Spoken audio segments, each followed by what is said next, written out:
I'm going to ask you to watch how I model the strategies I apply to my reading. Then you're going to get another person's memoir and try to apply those same strategies. And in the end, you're going to end up writing a letter to that person. So throughout this week, since we finished our project, you're going to be asked to look at memoirs in many different ways. We're going to share them in small groups and whole groups, and through today, like writing letters to each other.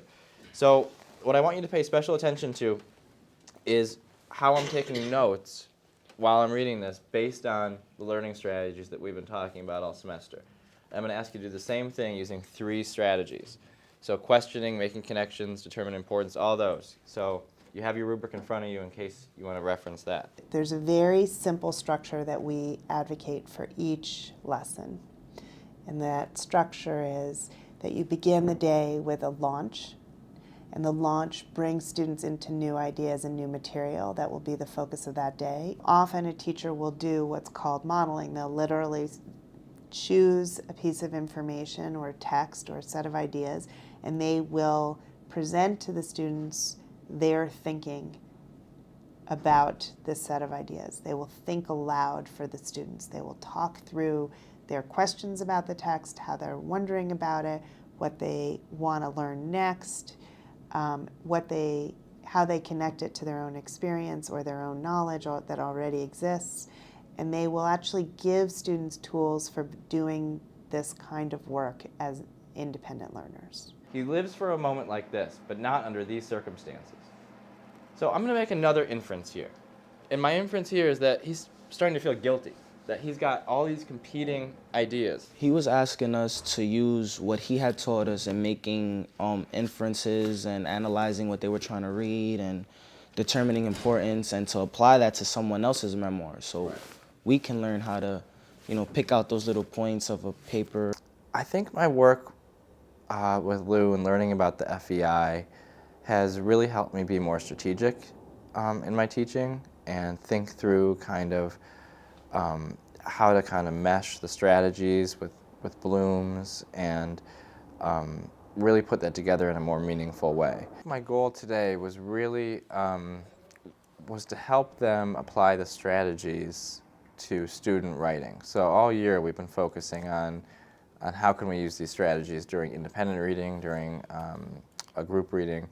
And today what I really wanted to do was make sure that I modeled exactly what I wanted them to do to build that background. And so why is that so important? Like, because I could see, like, this is a waste of their time and your time. Like, can't you just tell them, here's what I'd like you to do. I would like you to underline things that you think are important. Why model? Why not just tell them? Because I think the modeling is not just mechanical.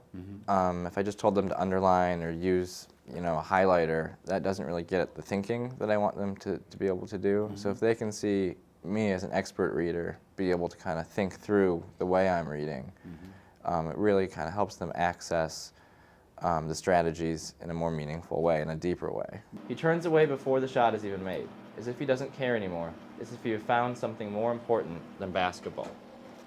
So I'm going to end with kind of a big question here, and maybe Victor can help us out because we have the author here, is what does he care about now? What was it that made you understand that this was so powerful, to do this kind of building background rather than just giving them the content to do? Well, I think that, first of all, the engagement. I think if you don't build background properly, whether it be kind of activating prior knowledge or introducing new concepts, or a combination of both, that they really have no stake or engagement in that. And that building background for me oftentimes lends itself well to a lot of the strategies, such as making connections. They can't connect to what they're doing. They can't, have some sort of framework for what it is we're trying to learn today. They're less able to kind of engage with that material. They have less willingness to kind of go ahead and do it. Okay, good. So what strategy might you be using if you're thinking about that? Well, you're definitely kind of analyzing at this level, but in terms of a strategy you're using.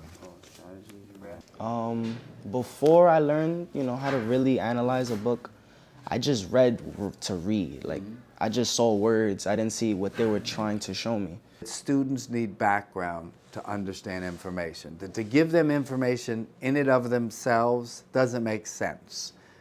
it becomes both threatening to the student and scary at some level, because they know they don't know. And so they're not making any meaning. I mean, you've put it up on the board, and it's like, okay, we're going to study about Frederick Douglass, and they know nothing about Frederick Douglass. They know nothing about that period of time. So all it can be is memory. There's no background, which is how you need to launch the lesson, which is to build a background, both to create interest, but also to create a knowledge base. So in the book Travel Team, it's about some kid that isn't very tall, and he's in a sport where you have to be those things. But he uses what I could say the fundamentals of the game to really stand out. And I use this text as like, I use the reading log to like a self to text, the text to self, which is like me actually being that person and me going through that experience, which makes me understand the book more. This semester I was focusing on memoir writing with my students, and in years past I would kind of skip over some of the steps that the mini lessons I might need to do, and being able to have kind of this framework to talk about with students how we go about writing through the strategies and through higher order thinking and through planning the mini lessons, I've seen a big difference in their writing. They really learn through this framework how to master kind of the habits and strategies and thinking that will really help them throughout all their classes and after my class is over. He helped us to have to think more about the book, what's the book really about, like the meaning, to get more into it. And he helped us with he taught us strategies that we use all the time, but now we using it for a book, everyday strategies, but we don't realize that we're using. For me, I don't like reading, I hate reading, but certain books now I read, if I have to, it will get me more into it, because I would try to see if I could predict what's gonna happen next. Right. And a guessing game, just to see how it's gonna turn out. Right. And it makes it more interesting. Today we are starting our evolution unit, so we're doing a little of dichotomous keys. So what we started with is, because it's a form of classification, students were asked to look at classifications in their everyday life in the hopes that would make it a lot easier for them to understand and therefore use dichotomous keys. When you build background, what it does is it makes it so that kids have a connection with it in their own lives, and it makes it easier for them to remember, and it makes it easier for them to apply it to other concepts. I'm trying to create more independence on their part. It's a movement from a place where I'm dispensing the questions and the answers and what's more important, to a place where they're starting to figure out what's more important, what are questions that they need to know. They don't even try to give us too much book stuff. Here, just take a book and just do all these problems. They don't really do that. And they'll break it down. Then they'll ask and they'll give you different ways to do problems. Definitely in math. Yeah. If you can't do this, well, you could try it this way. And they'll ask the students, some teachers ask the students, what do they have problems and what do they want to learn? One of the things that we focus on is, in order to have a good investigation, you have to have a good lesson launch. So if the students are going to have trouble with the content, you have to build enough background and help them make connections so that they're able to handle whatever new content you're giving them.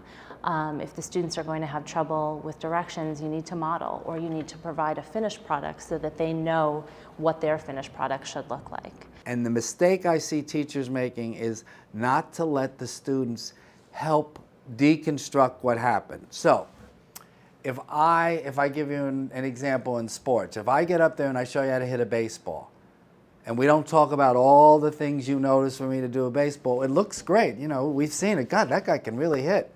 And we get up there and we can't do it. Well, that's because I don't understand the parts. So again, if I'm asking students, I want them in the launch part of the lesson to tell me, what did they notice about what I was doing? I think that you could hand out directions to students on paper all the time, and you might think that they're getting the gist of what you want them to do, but when they actually see someone doing what you're asking them to do, and someone modeling kind of the thinking behind that task and the process that you go through to accomplish that task, they're much more able to do it. Michael's an incredibly gifted teacher, and he came to us as an incredibly gifted teacher. We began working with him. I guess his first experience with the framework for effective instruction was before his school opened 3 years ago. And he has worked closely with Lou for the past 2 years. He's always been an innovative teacher, but now his innovation has a level of structure to it that the students are walking away with a set of strategies that they didn't necessarily know that they were learning. So I'm going to ask a question here. I'm wondering why he has a scared look on his face. So you guys have an answer for that already. What else could it be that Justin is scared of? He's paranoid, right? He's paranoid. Yeah, I think one area where I've really improved this year, and I think directly related to the training on Saturdays and through my work with Lou, is thinking about the mini lessons that I need to kind of accomplish in order to get students ready for the task I'm asking them to do. So I always had this habit of kind of having them maybe write a short story and not thinking about all the different steps in the mini lessons I need to teach, from content-driven mini lessons about literary devices to kind of how to remember things and kind of metacognitive mini lessons. So just that kind of strategic planning around what do I need to provide these students with and how do I do that in order for them to really do critical thinking has been probably the most useful part for me.